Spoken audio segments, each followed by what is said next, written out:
के इस व्याख्यान में इस लेक्चर में मैं आपको बताना चाहूँगा कि कंपनीज़ एक्ट 2013 में कौन-कौन से ऐसे सिग्निफिकेंट प्रोविज़न्स हैं जो किसी भी एक कंपनी के लिए बहुत महत्वपूर्ण हैं। चूँकि जो कंपनी है वो बहुत सारी प्रक्रियाएं, बहुत सारे अपने बिजनेसेस करती है, तो उनकी एक्टिविटीज़ को, उन सभी प्रोसेसेस को कंट्रोल करने के लिए जो कंपनीज़ एक्ट 2013 है उसमें बहुत सारे प्रोविज़न्स दिए हुए हैं जो अलग अलग क्राइटेरिया से रिलेटेड हैं, लेकिन कुछ ऐसे प्रोविज़न्स हैं जो बहुत क्रिटिकल हैं, बहुत अधिक महत्वपूर्ण हैं। आज हम उन सभी क्रिटिकल और महत्वपूर्ण जो प्रोविज़न्स हैं उनके बारे में जानेंगे। पहला प्रोविज़न आता है प्रोविज़न्स रिलेटेड टू इनकॉर्पोरेशन, कि कोई भी कंपनी किस प्रकार से इनकॉर्पोरेट होगी, कौन उसके प्रमोटर हो सकते हैं, कौन उसके मेंबर होंगे, और इनकॉर्पोरेशन से पहले कौन कौन सी फॉर्मेलिटीज़ को पूरा करना अनिवार्य है। ये सभी चीज़ें इस क्लॉज में दी गई है। दूसरा प्रोविज़न आता है provisions related to allotment of securities.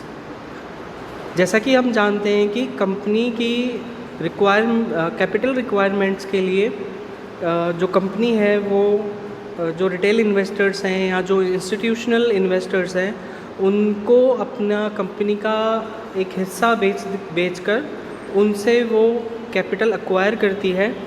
तो इससे रिलेटेड जितनी भी चीज़ें हैं, जैसे कि उनका रजिस्टर कैसे मेंटेन होगा, रजिस्टर टू द कंपनीज़ कौन होंगे, मर्चेंट बैंकर्स कौन हो सकते हैं, या मर्चेंट बैंकर्स का क्या रोल है, उसका वैल्यूएशन जो होगा सिक्योरिटी का वो किस प्रकार से होगा, उसका रखरखाव जो भी हिसाब किताब है वो रखरखाव किस प्रकार से होगा, अलॉटमेंट जैसे कि आपने पढ़ रखा है, प्रो राटा बेसिस पढ़ रखा है आपने, वो कब काम में लेना है, किस तरह से काम में लेना है, उन सब चीज़ों से रिलेटेड इस प्रोविज़न्स में बात की गई है।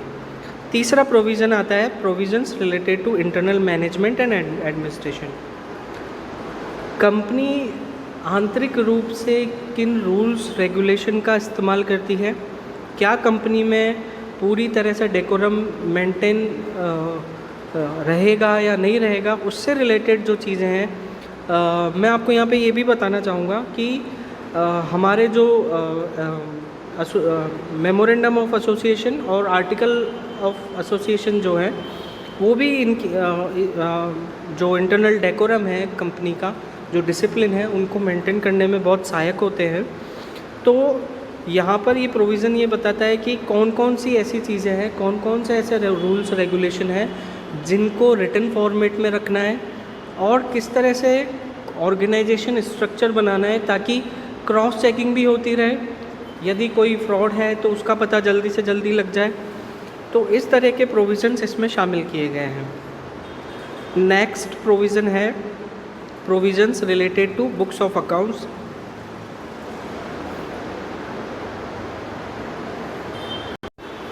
इस प्रोविज़न में बुक्स ऑफ अकाउंट्स और ऑडिट को लेकर प्रोविज़न दिए गए हैं कि जो कंपनी है वो अपने जो उसकी करंट एसेट्स हैं, करंट लायबिलिटीज़ हैं, फिक्स एसेट्स हैं और लॉन्ग टर्म जो लायबिलिटीज़ हैं उनकी बुक्स ऑफ अकाउंट्स कैसे मेंटेन करेंगे। वो क्या वो जो अकाउंटिंग स्टैंडर्ड्स अलग अलग दिए हुए हैं उनका पालन करते हैं, और इन बुक्स ऑफ अकाउंट्स को मेंटेन करने के लिए क्या कंपनी के पास में कॉम्पिटेंट पर्सोनेल है।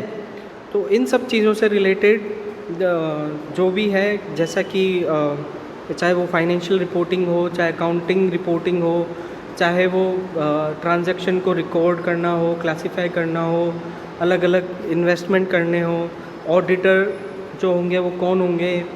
आप सभी जानते होंगे कि जो ऑडिटर्स है वो एक इंडिपेंडेंट एजेंसी होनी चाहिए, और जो इंटरनल ऑडिट है उस इंटरनल ऑडिट को करने वाले कौन लोग हैं वगैरह वगैरह, इसमें जो क्लाउज हैं वो शामिल किए गए हैं। लास्ट आता है आपके provisions related to directors and board of directors.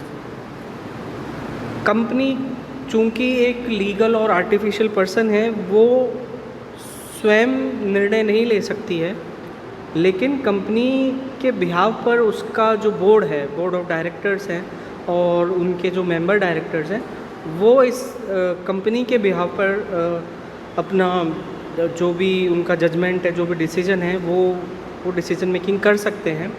तो इस क्लाउज़ में ये सभी चीज़ें शामिल की गई हैं कि वो किस प्रकार से डिसीजन मेकिंग करेंगे। चूँकि कंपनी गवर्न होती है मेजॉरिटी से, तो जो मेजॉरिटी है डायरेक्टर्स की, वो उनके जजमेंट में कंपनी के लिए क्या डिसीजन मेकिंग करते हैं, इस चीज़ से इसमें प्रोविज़न्स शामिल किए गए हैं। धन्यवाद।